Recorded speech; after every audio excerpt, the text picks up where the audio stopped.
जय माता दी। आप सभी का दिन शुभ और मंगलमय हो। प्रिय भक्तजनों, आज अश्विन मास के शुक्ल पक्ष की महानवमी तिथि है और आज का दिन अष्ट सिद्धि प्रदान करने वाली माता सिद्धिदात्री को समर्पित है। आज के दिन माता सिद्धिदात्री की कथा को श्रवण करने से मनुष्य की सभी तरह के कार्यों की सिद्धि हो जाती है। माता उन सभी जातकों को अभय का वरदान देती हैं। बल, बुद्धि, विद्या के साथ ही शुभता का आशीर्वाद प्राप्त होता है। तो मैं आज आपको सुनाने जा रही हूँ नवरात्रि में सुनी जाने वाली माता सिद्धिदात्री की बड़ी ही दुर्लभ कथा। प्रिय भक्तजनों, इन कथाओं को बड़े ही श्रद्धा एवं प्रसन्नचित मन से सुनिएगा। एक समय पर जब सृष्टि में अंधकार छा गया था, तब एक दिव्य शक्ति ने जन्म लिया जो महाशक्ति के अलावा और कोई नहीं थी। देवी शक्ति ने ब्रह्मा, विष्णु और महादेव की त्रिमूर्ति को जन्म दिया और तीनों को संसार के लिए अपने कर्तव्यों को निभाने के लिए अपनी भूमिका समझाने की सलाह दी। उनके कहे अनुसार त्रिदेव एक महासागर के किनारे बैठ गए और कई वर्षों तक तपस्या की। तब माँ देवी ने सिद्धिदात्री के रूप में उन्हें दर्शन दिए और तीनों को अपनी शक्तियों के रूप में पत्नियां दी, ताकि वे लोग उनकी मदद से सृष्टि की रचना का कारोबार कर सकें और धीरे धीरे सृष्टि में सब कुछ निर्माण हो सके। इस तरह माँ सिद्धिदात्री की कृपा से सृष्टि की रचना, पालन और संहार का कार्य संचालित हुआ। उस समय भगवान शिव ने माता सिद्धिदात्री की कठोर तपस्या करके 8 सिद्धियों को प्राप्त किया था। साथ ही माँ सिद्धिदात्री की कृपा से भगवान शिव का आधा शरीर देवी का हो गया और वे अर्धनारीश्वर कहलाए। माँ दुर्गा का वह अत्यंत ही शक्तिशाली स्वरूप है। इस ब्रह्मांड की शक्ति देवी दुर्गा हैं, जिन्होंने समय समय पर विभिन्न रूप धारण करके प्रकृति और सृष्टि के संरक्षण का कार्यभार संभाला। जब किसी दैत्य के सामने देवताओं के युद्ध कौशल कम पड़ जाया करते थे, तो स्वयं माँ आदिशक्ति भवानी सिद्धिदात्री ने अपने पुत्रों का रक्षण किया। माता सिद्धिदात्री देवी दुर्गा, जो न सिर्फ नारी शक्ति का स्वरूप हैं, बल्कि भक्तों की आस्था का परम पात्र भी हैं। एक समय पर महिषासुर नामक एक भयंकर राक्षस ने चारों ओर हाहाकार मचा दिया। वह जहाँ तहाँ मौत का नाच नचाता था और उसके गढ़ ऋषियों के यज्ञों में विघ्न उत्पन्न करते थे। महिषासुर को वरदान प्राप्त था कि कोई भी देव, पशु, नर उसका वध नहीं कर सकता, इसलिए स्वयं त्रिदेव भी उसको मारने में असमर्थ थे। निरंकुश दैत्यराज महिषासुर ने अपने वरदान को कवच के रूप में उपयोग करते हुए देवलोक में भी अपना आधिपत्य जमा लिया और देवों को वहां से निकाल फेंका। देवताओं के यज्ञ भाग को भी अपने वश में कर लिया। दैत्यराज से परेशान होकर सभी देवता त्रिदेव के पास गए और उनकी स्तुति करने लगे। सभी देवताओं के मुख पर चिंता का कारण त्रिदेव पहले से जानते थे। यह सब हाल जानकर भगवान शिव मुस्कुराए और बोले, हे नारायण, अब समय है कि हम सभी अपने तेज से इस जग की रक्षिका देवी दुर्गा का आवाहन करें। यह सुनकर स्वयं ब्रह्मदेव और नारायण ने भी हामी भर दी। इसके बाद स्वयं भगवान शिव, भगवान विष्णु और ब्रह्मदेव के शरीर से तेज उत्पन्न हुआ और वह एक जगह आकार मिल गया। उस दिव्य तेज ने एक सुंदर स्त्री का रूप ले लिया। महादेव के तेज से माता का मुख उदय हुआ। नारायण के तेज से 8 भुजाएं हुई। ब्रह्मदेव के तेज से चरण पादुकाएं बनी। यमराज के तेज से मस्तक और केश हुए। चंद्रदेव के तेज से माता के स्तन, देवराज के तेज से माता की कमर, वरुण के तेज से माता की जंघाई और इसी तरह से अन्य देवताओं के तेज से माता के अन्य अंग उत्पन्न हुए। सभी ने मिलकर माता को श्रेष्ठ अस्त्र शस्त्र दिए। महादेव ने अपने त्रिशूल से शूल, नारायण ने अपने चक्र से एक दिव्य चक्र, ब्रह्मदेव ने अपने दिव्य कमंडलू से, देवराज इंद्र ने एक दिव्य और शक्तिशाली वज्र, सागर ने सुंदर रत्नों से सजे आभूषण, कभी मैले न होने वाले वस्त्र और मुकुट दिए।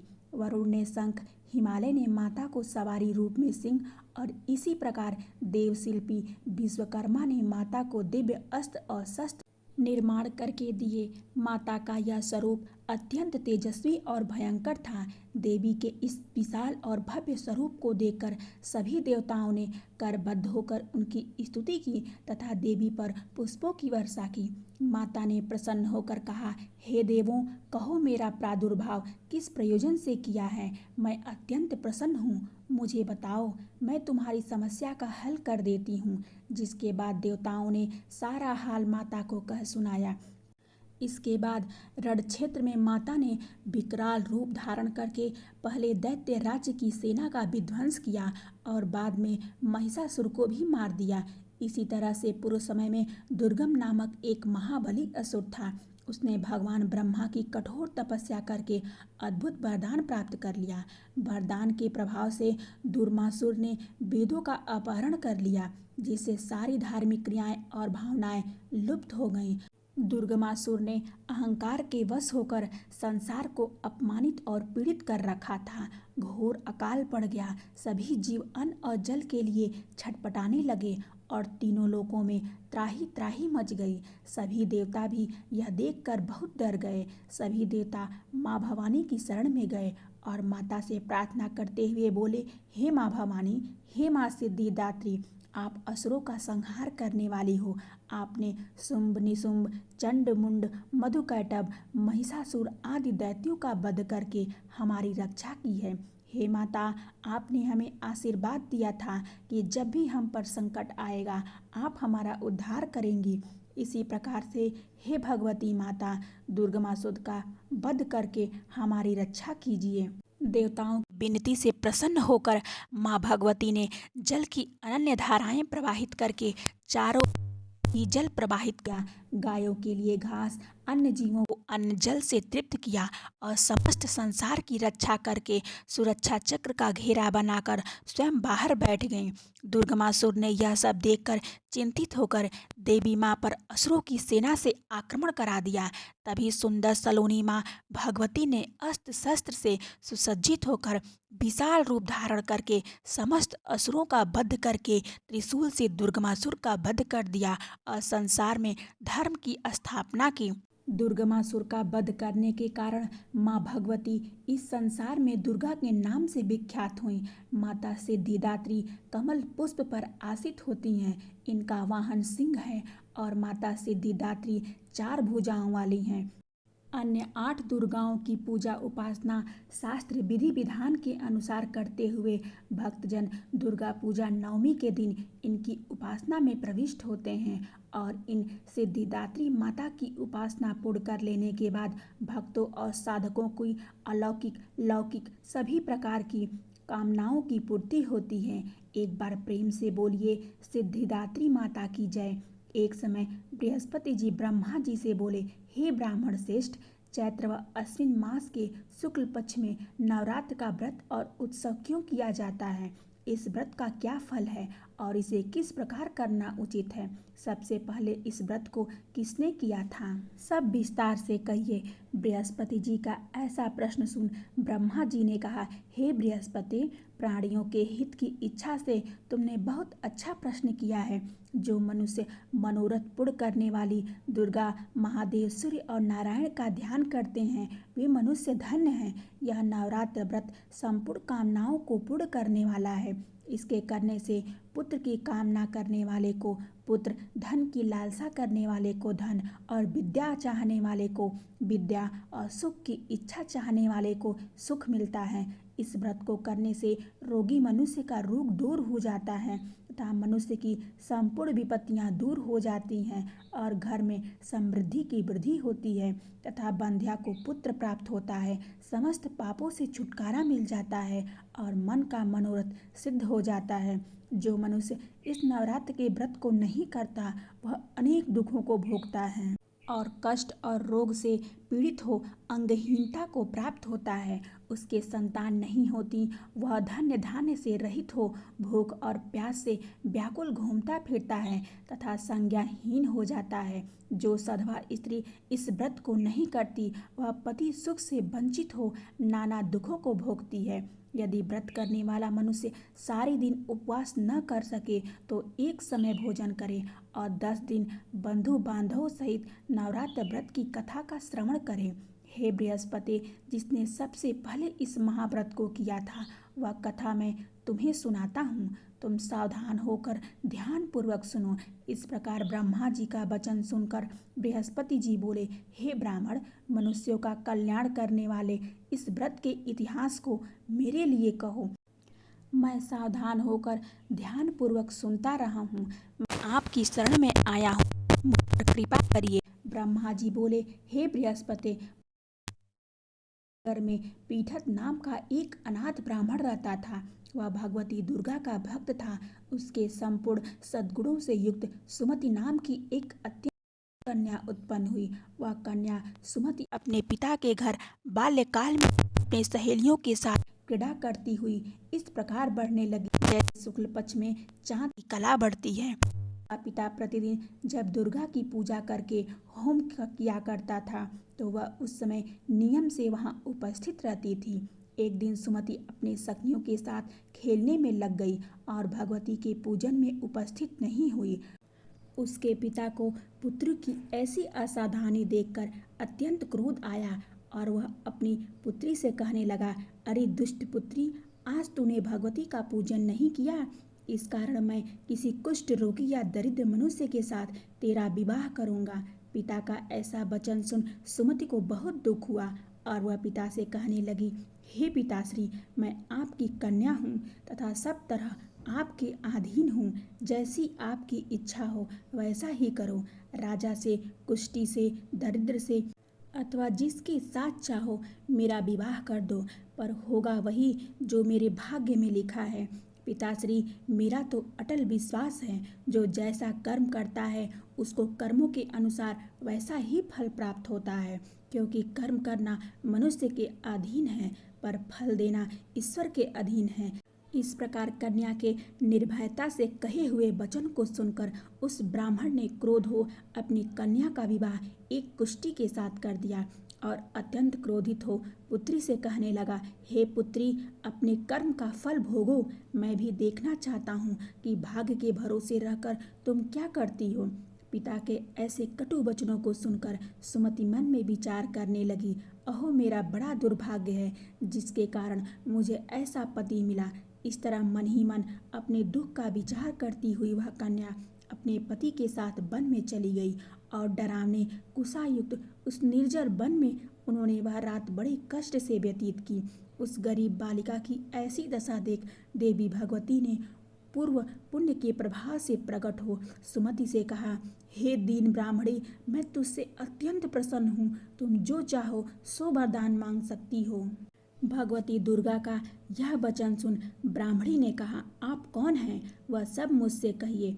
ब्राह्मणी का ऐसा वचन सुन देवी ने कहा कि मैं आदि शक्ति भगवती हूँ और मैं ही ब्रह्म विद्या व सरस्वती हूँ। प्रसन्न होने पर मैं प्राणियों का दुख दूर कर उनको सुख प्रदान करती हूँ। हे ब्राह्मणी, मैं तुझ पर तेरे पूर्व जन्म के पुण्य के प्रभाव से प्रसन्न हूँ। मैं तुम्हें तुम्हारे पूर्व जन्म का वृतांत सुनाती हूँ। सुनो ध्यान पूर्वक।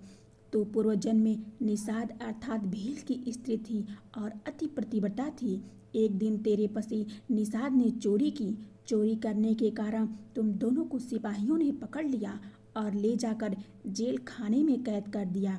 उन लोगों ने तुझको और तेरे पति को भोजन भी नहीं दिया। इस प्रकार नवरात्र के दिनों में तुमने न तो कुछ खाया और न ही जल पिया। इस प्रकार 9 दिन तक नवरात्र का व्रत पूर्ण हो गया। हे ब्राह्मणी, उन दिनों में जो व्रत हुआ उस व्रत के प्रभाव से प्रसन्न होकर मैं तुम्हें मनवांछित वर देती हूँ। तुम्हारी जो इच्छा हो सो मांगो। इस प्रकार दुर्गा के वचन सुन ब्राह्मणी बोली, अगर आप मुझ पर प्रसन्न हैं तो हे दुर्गे, मैं आपको प्रणाम करती हूँ। कृपा करके मेरे पति का कोढ़ दूर कर दीजिए। देवी ने कहा, उन दिनों में तुमने जो व्रत किया था उस व्रत के एक दिन का पुण्य पति का कोढ़ दूर करने के लिए अर्पण करो उस पुण्य के प्रभाव से तेरा पति कोढ़ से मुक्त हो जाएगा। ब्रह्मा जी बोले, हे बृहस्पति। इस प्रकार देवी के वचन सुन वह ब्राह्मणी बहुत प्रसन्न हुई और अपने पति को निरोग करने की इच्छा से उसने वैसा ही किया जैसा भगवती देवी ने कहा। जब देवी दुर्गा ने तथास्तु ऐसा वचन कहा, तब उसके पति का शरीर भगवती दुर्गा की कृपा से कुष्ठ रोग से रहित हो अति कांतिवान हो गया। वह ब्राह्मणी पति की मनोहर देह को देखकर देवी की स्तुति करते हुए बोली, हे दुर्गे, आप दुर्गति को दूर करने वाली, तीनों लोगों का संताप हरने वाली, समस्त दुखों को दूर करने वाली, रोगी मनुष्य को निरोग करने वाली, प्रसन्न को मनवांछित वर देने वाली और दुष्टों का नाश करने वाली हैं। आप जगत की माता हो। हे अम्बे, मुझ निरपराध अबला को मेरे पिता ने कुष्ठी मनुष्य के साथ विवाह कर घर से निकाल दिया। पिता से तिरस्कृत हो निर्जन वन में विचर रही हूँ। आपने मेरा इस विपदा में उद्धार किया है। हे देवी, मैं आपको प्रणाम करती हूँ, कृपया मेरी रक्षा करिए। ब्रह्मा जी बोले, हे बृहस्पति। उस ब्राह्मणी की ऐसी स्तुति सुन देवी बहुत प्रसन्न हुई और ब्राह्मणी से कहा, हे ब्राह्मणी, तेरे उदालय नामक अति बुद्धिमान, धनवान, कीर्तिवान और जितेंद्रिय पुत्र शीघ्र प्राप्त होगा। ऐसा वर प्रदान करके देवी ने ब्राह्मणी से फिर कहा कि हे ब्राह्मणी, और जो कुछ तेरी इच्छा हो वह वर मांग ले। भगवती दुर्गा का ऐसा वचन सुन सुमति ने कहा, हे भगवती दुर्गे, अगर आप मुझ पर प्रसन्न हैं तो कृपा करके मुझे नवरात्र व्रत की विधि और उसके फल का विस्तार से वर्णन करें। इस प्रकार ब्राह्मणी के वचन सुन देवी दुर्गा ने कहा, हे ब्राह्मणी, मैं तुम्हें संपूर्ण पापों को दूर करने वाली नवरात्र व्रत की विधि बतलाती हूँ, जिसके सुनने से मोक्ष की प्राप्ति होती है। अश्विन मास के शुक्ल पक्ष की प्रतिपदा से लेकर 9 दिन तक विधि पूर्वक व्रत करें। यदि दिन भर का व्रत न कर सकें तो एक समय भोजन करें। विद्वान ब्राह्मणों से पूछकर घट स्थापना करें और वाटिका बनाकर उसको प्रतिदिन जल से सींचें। महाकाली, महालक्ष्मी और महासरस्वती देवी की मूर्तियां स्थापित कर उनकी नित्य विधि सहित पूजा करें और पुष्पों से विधि पूर्वक अर्घ दें। बिजौरा के फल से अर्घ देने से रूप की प्राप्ति होती है। जयफल से अर्घ देने से कीर्ति की प्राप्ति होती है। दाख से अर्घ देने पर कार्य की सिद्धि होती है। आंवले से अर्घ देने पर सुख की प्राप्ति होती है और केले से अर्घ देने से आभूषणों की प्राप्ति होती है। इस प्रकार पुष्पों व फलों से अर्घ देकर व्रत समाप्त होने पर 9वें दिन यथाविधि हवन करें। खांड, घी, गेहूँ, शहद, जौ, तिल, बिल्व अर्थात बेल, नारियल, दाख और कदम्ब आदि से हवन करें। गेहूँ से होम करने से लक्ष्मी की प्राप्ति होती है। खीर एवं चंपा से, पुष्पों से की धन की प्राप्ति होती है और बेलपत्रों से तेज व सुख की प्राप्ति होती है। आंवले से कीर्ति की, केले से पुत्र की, कमल से राज सम्मान की और दाखों से संपदा की प्राप्ति होती है। खांड, घी, नारियल, शहद, जौ और तिल तथा फलों से होम करने से मनोवांछित वस्तु की प्राप्ति होती है। व्रत करने वाला मनुष्य इस विधि विधान से होम कर आचार्य को अत्यंत नम्रता के साथ प्रणाम करे। यज्ञ की सिद्धि के लिए उसे दक्षिणा दे। इस प्रकार बताई हुई विधि के अनुसार जो व्यक्ति व्रत करता है उसके सब मनोरथ सिद्ध होते हैं। इसमें तनिक भी संदेह नहीं है। इन 9 दिनों में जो कुछ दान आदि दिया जाता है उसका करोड़ों गुना फल मिलता है। इस नवरात्र व्रत को करने से अश्वमेध यज्ञ का फल मिलता है। हे ब्राह्मणी, इस संपूर्ण कामनाओं को पूर्ण करने वाले उत्तम व्रत को तीर्थ, मंदिर अथवा घर में विधि के अनुसार करें। ब्रह्मा जी बोले, हे बृहस्पति। इस प्रकार ब्राह्मणी को व्रत की विधि और फल बताकर देवी अंतर्ध्यान हो गईं। जो मनुष्य या स्त्री इस व्रत को भक्ति पूर्वक करता है वह इस लोक में सुख प्राप्त कर अंत में दुर्लभ मोक्ष को प्राप्त होता है। हे बृहस्पति, यह दुर्लभ व्रत का महात्म्य है जो मैंने तुम्हें बतलाया है। यह सुन बृहस्पति जी आनंद से प्रफुल्लित हो ब्रह्मा जी से कहने लगे कि हे ब्राह्मण, आपने मुझ पर अति कृपा की जो मुझे इस नवरात्र व्रत का महात्म्य सुनाया। ब्रह्मा जी बोले कि हे बृहस्पति, यह देवी भगवती संपूर्ण लोगों का पालन करने वाली हैं। इस महादेवी के प्रभाव को कौन जान सकता है। एक बार प्रेम से बोलिए, देवी भगवती की जय।